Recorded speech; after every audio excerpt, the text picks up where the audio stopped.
Hi friends, welcome back to my YouTube channel. ನಾನಿವತ್ತು ನಿಮ್ಮ ಜೊತೆ ಶೇರ್ ಮಾಡ್ತಿರೋ ರೆಸಿಪಿ ಮೂಲಂಗಿ ಪಲ್ಯ ಯಾವ ರೀತಿ ಮಾಡೋದು ಅಂತ ಈ ವಿಡಿಯೋದಲ್ಲಿ ನಾನು ನಿಮಗೆ ತಿಳಿಸ್ಕೊಡ್ತಿದ್ದೀನಿ. ಇದಕ್ಕೆ ಬೇಕಾಗಿರೋದು ಕೇವಲ 4 ಇಂಗ್ರೀಡಿಯೆಂಟ್ಸ್ ಮಾತ್ರ. ನಾನು 2ರಿಂದ 3 ಹಸಿಮೆಣಸಿನ್ಕಾಯಿನ ಚಿಕ್ಕದಾಗಿ ಕಟ್ ಮಾಡಿ ಇಟ್ಕೊಂಡಿದ್ದೀನಿ. ಹಾಗೆ 2 ಈರುಳ್ಳಿ ತೊಗೊಂಡಿದ್ದೀನಿ, 2 ಟೊಮೊಟೊನ ಕೂಡ ಚಿಕ್ಕದಾಗಿ ಕಟ್ ಮಾಡಿ ಇಟ್ಕೊಂಡಿದ್ದೀನಿ. ಅದ್ರ ಜೊತೆ ಸ್ವಲ್ಪ ಕರಿಬೇವು. ನಂತರ ನಾನು ಸ್ಟವ್ ಮೇಲೆ ಒಂದು ಬಾಣಲಿ ಇಟ್ಕೊಂಡಿದ್ದೀನಿ. ಬಾಣಲಿ ಚೆನ್ನಾಗಿ ಕಾದ ನಂತರ ಅದಕ್ಕೆ ಸ್ವಲ್ಪ ಎಣ್ಣೆ ಹಾಕೋತೀನಿ.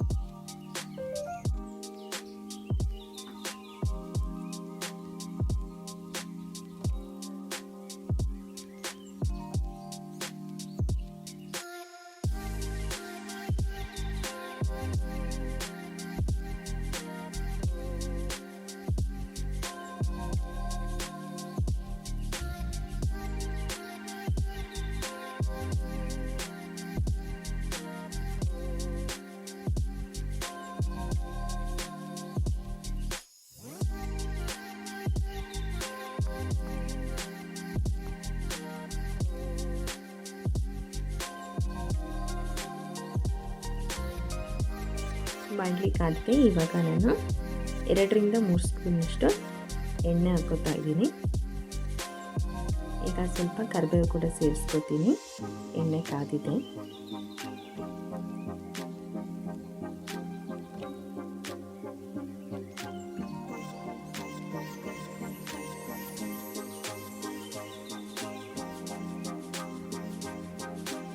ನೀವು ಮೂಲಂಗಿನ ತುರಿದ್ಬಿಟ್ಟು ಕೂಡ ಮಾಡ್ಕೋಬೋದು, ಅಥವಾ ಚಿಕ್ಕದಾಗಿ ಹೆಚ್ಚಿಬಿಟ್ಟು ಕೂಡ ಮಾಡ್ಕೋಬಹುದು. ಬಟ್ ತುರಿದಿರೋದು ತುಂಬ ಟೇಸ್ಟಿಯಾಗಿರುತ್ತೆ. ಈ ಥರನೂ ಕೂಡ ನೀವು ಮನೆಗೆ ಒಮ್ಮೆ ಟ್ರೈ ಮಾಡಿ ನೋಡಿ.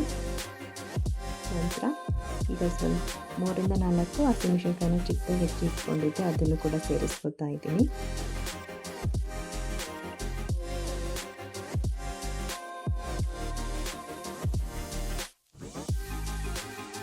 ಹಸಿಮೆಣಸಿನ್ಕಾಯಿನ ನಾವು ನೀಟಾಗಿ ಎಣ್ಣೆಯಲ್ಲಿ ಚೆನ್ನಾಗಿ ಫ್ರೈ ಮಾಡಿಕೊಂಡ್ರೆ ನಾವು ತಿನ್ನಬೇಕಾದ್ರೆ ಖಾರ ಅಂತ ಅನಿಸಲ್ಲ. ನಾವು ಸ್ವಲ್ಪ ಅರ್ಧಂಬರ್ಧ ಫ್ರೈ ಮಾಡಿಕೊಂಡ್ರೆ ತಿನ್ನಬೇಕಾದ್ರೆ ಸ್ವಲ್ಪ ಖಾರ ಖಾರ ಅಂತ ಅನಿಸುತ್ತೆ. ಸೊ ಎಣ್ಣೆಯಲ್ಲಿ ನಾವು ಹಸಿಮೆಣಸಿನ್ಕಾಯಿನ ನೀಟಾಗಿ ಫ್ರೈ ಮಾಡ್ಕೋಬೇಕು, ಚೆನ್ನಾಗಿ ಫ್ರೈ ಮಾಡ್ಕೋಬೇಕು.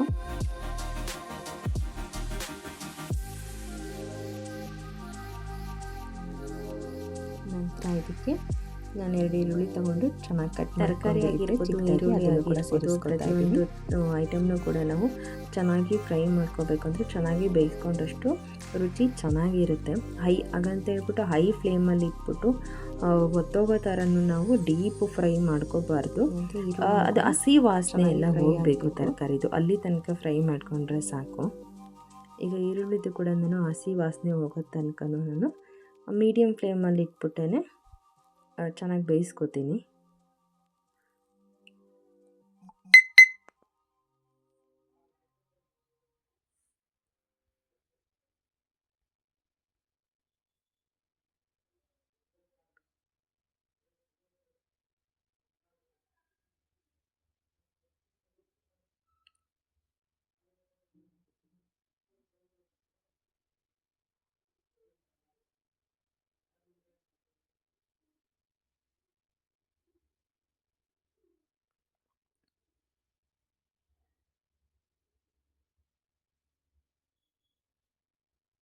ಈ ರೀತಿಯಾಗಿ ನಾವು ಪದೇ ಪದೇ ಕೈ ಆಡ್ತಾ ಇರಬೇಕು, ಇಲ್ಲಾಂದರೆ ಒಂದು ಕಡೆ ಬೇಯುತ್ತೆ, ಒಂದು ಕಡೆ ಬೇಯಲ್ಲ. ಸೊ ಹಾಗಾಗಿ ನಾವು ಇನ್ನು ಪದೇ ಪದೇ ಕೈ ಆಡ್ತಾ ಇರಬೇಕು ಬಾಣಲಿಯಲ್ಲಿ. ಸೊ ಈಗ ನಾವು 2 ಟೊಮೊಟೊನ ಕಟ್ ಮಾಡಿ ಇಟ್ಕೊಂಡಿದ್ದೆ, ಅದನ್ನು ಕೂಡ ಸೇರಿಸ್ಕೊತಾ ಇದ್ದೀನಿ.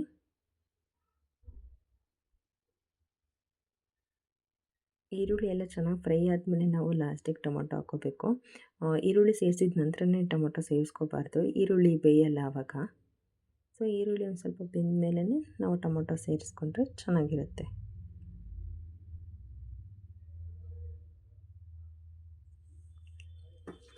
ಈಗ ರುಚಿಗೆ ತಕ್ಕಷ್ಟು ಉಪ್ಪು ಕೂಡ ಸೇರಿಸ್ಕೊತಾ ಇದ್ದೀನಿ.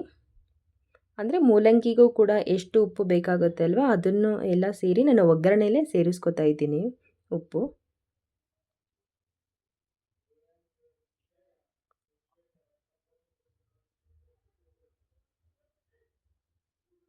ಈಗ ನಾನೊಂದು ಸ್ವಲ್ಪ ಅರಿಶಿನ ಕೂಡ ಸೇರಿಸ್ಕೊತಾ ಇದ್ದೀನಿ.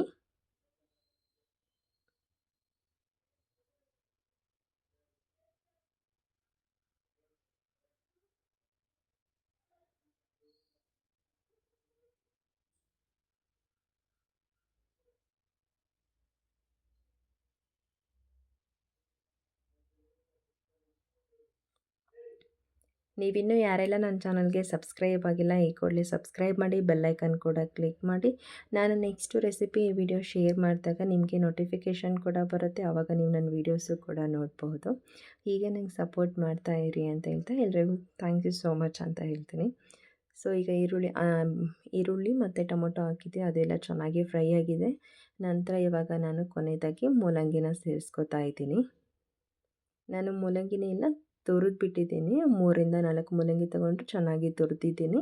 ನಿಮಗೆ ಬೇಕಂದರೆ ನೀವು ಚಿಕ್ಕದಾಗಿ ಕಟ್ ಮಾಡ್ಕೊಬೋದು. ಬಟ್ ಚಿಕ್ಕದಾಗಿ ಕಟ್ ಮಾಡಿರೋದನ್ನು ಕೂಡ ಅದು ಬೇರೆ ಥರ ಟೇಸ್ಟ್ ಬರುತ್ತೆ, ತುರಿದಿರೋದು ಕೂಡ ಬೇರೆ ಥರ ಟೇಸ್ಟ್ ಬರುತ್ತೆ.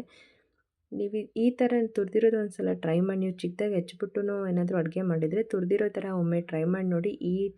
ಈ ರೆಸಿಪಿನೂ ಕೂಡ ತುಂಬ ಟೇಸ್ಟಿಯಾಗಿರುತ್ತೆ. ಸೊ ಮೂಲಂಗಿ ಸೇರಿಸ್ಕೊಂಡ ನಂತರ ನಾನು ಪಲ್ಯನೂ ಎಲ್ಲನೂ ಚೆನ್ನಾಗಿ ಮಿಕ್ಸ್ ಮಾಡ್ಕೊತಾ ಇದ್ದೀನಿ, ಒಗ್ಗರಣೆ ಕೊಟ್ಟಿರೋ ಪಲ್ಯನ ಎಲ್ಲನ.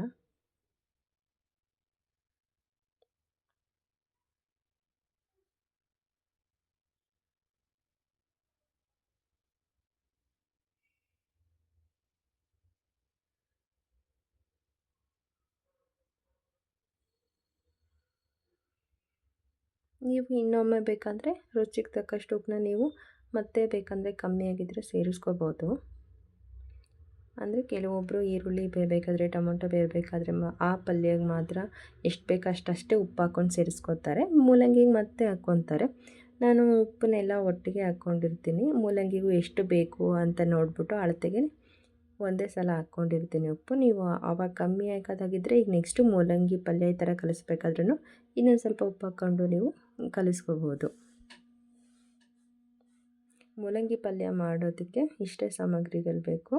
ಇದೇ ರೀತಿ ಮೂಲಂಗಿ ಪಲ್ಯನ ನೀವು ಮನೇಲೇ ಕೂಡ ಒಮ್ಮೆ ಟ್ರೈ ಮಾಡಿ ನಂಗೆ ಕಮೆಂಟ್ ಮಾಡಿ ತಿಳಿಸಿ ಹೇಗೆ ಬಂದಿತ್ತು ಅಂತ ಹೇಳಿ. ಈ ವಿಡಿಯೋ ನಿಮಗೆ ಇಷ್ಟ ಆಗಿದ್ದರೆ ಲೈಕ್ ಮಾಡಿ, ಶೇರ್ ಮಾಡಿ, ಸಬ್ಸ್ಕ್ರೈಬ್ ಮಾಡಿ. Thank you so much. ನನಗೆ ಯಾವಾಗಲೂ ಇದೇ ರೀತಿ ಸಪೋರ್ಟ್ ಮಾಡ್ತಾಯಿರಿ ಅಂತ ಹೇಳ್ತಿದ್ದೀನಿ. Thank you. Have a good day. Take care. Bye.